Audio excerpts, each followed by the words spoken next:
Al-Maliki, Fayad and Dagher names on U.S. sanctions list soon. July 29, 2019, 15:55.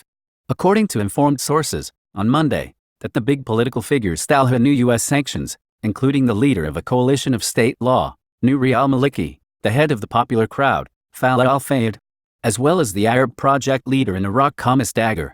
Washington, Reuters, senior political figures will be shaken by new U.S. sanctions, including the leader of a coalition of state law, Nouri al-Maliki, and the head of the Popular Rally, Falih al-Fayad, as well as the leader of the Arab Project in Iraq Khamis al-Khanjar, according to informed sources. The newspaper Al-Arab London quoted political sources in Baghdad, said in a press statement today, July 29, 2019, that the new Washington sanctions will involve Iraqi political figures surrounded by the charges of financial and administrative corruption caused great destruction of the state, including the expected list in addition to Maliki, Falih Fayad, and Khamis Dagher. The sources pointed out that there is a new batch of Iraqi personalities will announce the inclusion of the sanctions of the U.S. Treasury, as happened to the former governor of Salah al-Din Ahmed al-Jubari Abu Mazen, and the former governor of Nineveh, Nawfal al-Aqab, and leader of the Popular Crowd Brian Chaldean. The Iraqi government's response to the sanctions on these four figures would encourage the United States to issue lists of other figures, and the head of the Popular Mobilization Authority, Falih al-Fayad, may be at the top of a list of new sanctions to be issued by the U.S. Treasury Department. The name of the businessman, Khamis al-Khanjar, has already been put on the new list, but efforts are continuing to correct it. For his part, did not rule out a political observer that Maliki has put his money and property outside the country, where sanctions will affect only at the level of financial transactions through the Central Bank of Iraq if the U.S. authorities concerned to monitor his work. He pointed out that the American punishment in the first list included 4 of those involved directly in the financial corruption related to the funds pumped for the reconstruction of cities hit by the devastation after the occupation of Mosul, which is the suspicions about the responsibility of al-Maliki directly on him when he was prime minister. According to the sources, Maliki expressed concern about the inclusion of U.S. sanctions when he considered that U.S. reports pointing to suspicious financial links between him and U.S. officers back to the era of his second term falls within the circle of political targeting and pave the way for the inclusion of sanctions.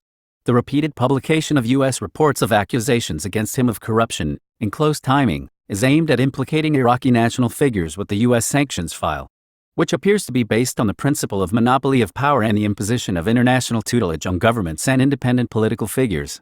Maliki also described U.S. corruption charges against him as false allegations, including overt political targeting and not based on any official source or legal status.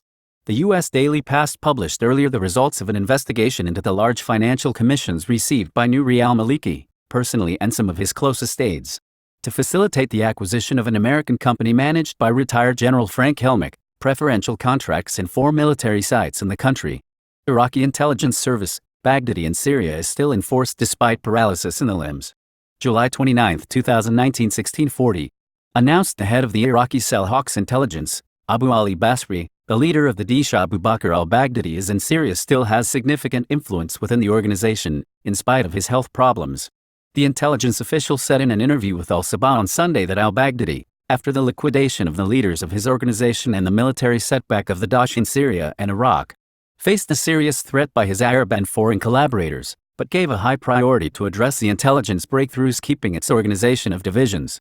Baghdadi still has strong influence and obedience among his followers of foreign nationalities, Arab and Iraqi, and has made changes to compensate terrorists killed by Hawks during joint operations in Syria and the liberation operations of Nineveh, Ramadi, Salah al-Din and the rest of the occupied territories.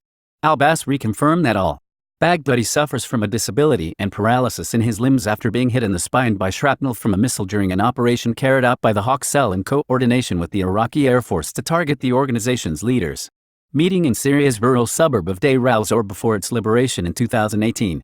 The military presence in Iraq and Syria was still in the hands of al-Baghdadi, and he disappeared from view after defeating his military organization in Iraq in late 2017, when Fallujah turned into a guerrilla strategy against Iraqi forces. In late April, the organization published a new videotape showing al-Baghdadi sitting for the first time since 2014.